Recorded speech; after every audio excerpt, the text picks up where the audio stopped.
Ang pag-aaral sa mga prestihiyoso at magagarang paaralan ay pangarap para sa lahat. Dahil ito ay isang malaking hakbang para madaling matupad ang kanilang hangarin sa buhay.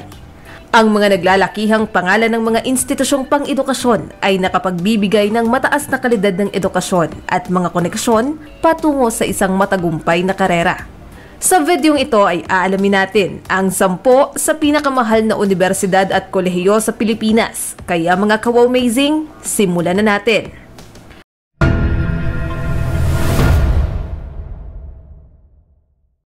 Number 10. San Beda University. 145,000 to 155,000 pesos per year. Ang San Beda University ay itinayo noong 1901 ng mga monghe ng Order of St. Benedict o ng mga Benedictines. Kilala ang universidad dahil sa mga magagandang programa at mga mahuhusay na alumni nito sa iba't ibang field. Iba't iba ang mga kursong inaalok nito kasama ang law, business, accountancy, nursing, arts and sciences at medicine. Ilan sa mga alumni ng San Beda University ay sina Manuel V. Pangilinan, Vice President Sara Duterte, dating Pangulong Rodrigo Duterte, Dingdong Dantes, Francis Magalona, Aga Mulak, at marami pang iba. Number 9. Ateneo de Manila University. 160,000 to 180,000 pesos per year. Ang Ateneo de Manila University ay kilala rin sa tawag na ADMU.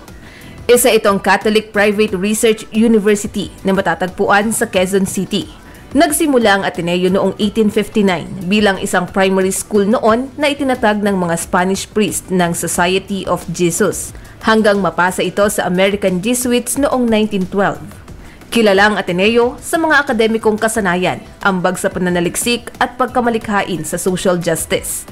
Kabilang sa mga alumni ng Ateneo ay naging Pangulo ng Pilipinas, senador, opisyal ng gobyerno, leader sa negosyo, mahuhusay na media at sa sining.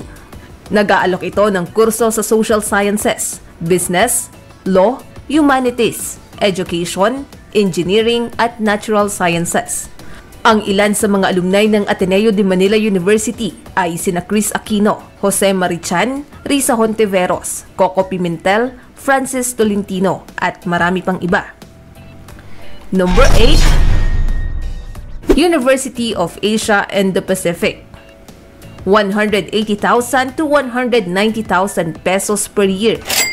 Ang University of Asia and the Pacific ay isang pribadong universidad na matatagpuan sa Pasig City. Itinatag ito noong 1967 ng grupo ng mga business leaders at scholars na pinangungunahan ni Dr. Jesus Estanislao. Nagsimula ito bilang Center for Research and Communication kung saan dito ginagawa ang mga economic and social research at mga kursong ino-offer sa graduate ng economics.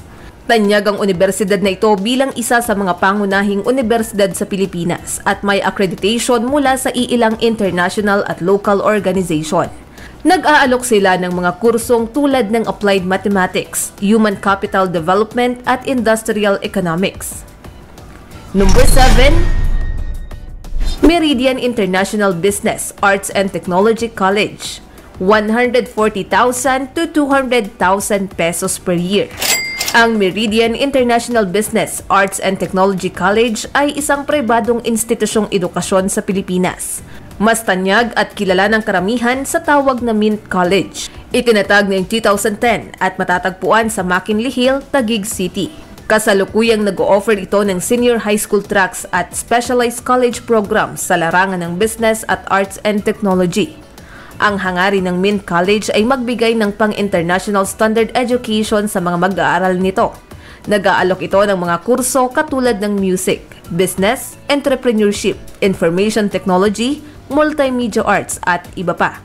Nag-aalok din ito ng Achieve Program at Continuing Education Program upang makapag-aral ang mga may trabaho at gusto pa ring ituloy ang edukasyon at mapaunlad pa ang kanilang kakayahan. Number 6. I-Academy. 165,000 to 225,000 pesos per year. Ang I-Academy ay isang pribadong institusyong pang-edukasyon na itinatag noong 2002 at matatagpuan sa Makati City. Kilala ang iAcademy sa iba't ibang larangan katulad ng business, information technology, design at multimedia arts. Isa rin ito sa mga nangungunang paaralan sa bansa para sa digital arts, animation at technology. Nagbibigay din sila ng short courses, workshops at iba pang programa para sa mga professional na gusto pang mag-upgrade ng kanilang expertise at knowledge. Number 5. De La Salle University, 205,000 to 225,000 pesos per year. Ang De La Salle University ay kilala rin sa tawag na DLSU, isang katolikong institusyong pangrelihiyon at pribadong pamantasan ng pananaliksik. Matatagpuan ang De La Salle University sa Taft Avenue, Malate, Manila. Itinatag ito ng De La Salle Brothers at ito ang pangunahing institusyong paaralan ng De La Salle Philippines o DLSP. Tanyag ang DLSU dahil sa magagandang programa nito sa research initiatives, academic program at social involvement. Kabilang sa mga kursong inaalok nito ang business, engineering, humanities, social sciences, law at education. Number 4. De La Salle College of St. Benilde, 180,000 to 240,000 pesos per year. Ang De La Salle College of St. Benilde o DLS-CSB ay pribadong kolehiyo sa Maynila. Itinatag ito ng De La Salle Brothers noong 1980 bilang College of Career Development na nag-aalok ng mga programa sa vocational education. Noong tumagal ay naging College of Arts and Sciences. Dito ay may masiglang student life ang mga mag-aaral dahil marami ditong clubs at organizations para sa iba't ibang interest at passion ng mga estudyante. Ngayon ay nag-aalok sila ng iba't ibang degree courses sa larangan tulad ng Arts and Design, Business and Economics, Communication, Computer Studies, Humanities and Social Sciences, and Hotel and Tourism Management. Number 3. Enderun Colleges, 360,000 to 400,000 pesos per year. Ang Enderun Colleges ay isang pribadong kolehiyo na matatagpuan sa Taguig City na itinatag noong 2005. Pinapahalagahan ng Enderun Colleges ang praktikal na pagkatuto, karanasan sa industriya, internship at mga programa sa pag-aaral sa ibang bansa. Kilala din sila dahil sa husay at galing ng culinary arts program nila na pinangungunahan ng kanilang chefs. Mayroong diversity ang mga estudyante nito. Higit na 40 na mga bansa at iba't ibang nasyonalidad ang nag-aaral sa Enderun Colleges. Nag-aalok ito ng mga kurso tulad ng Business Administration, Entrepreneurship, Hotel Administration at International Hospitality Management. Number 2. Southville International School, affiliated with foreign universities, 390,000 to 450,000 pesos per year.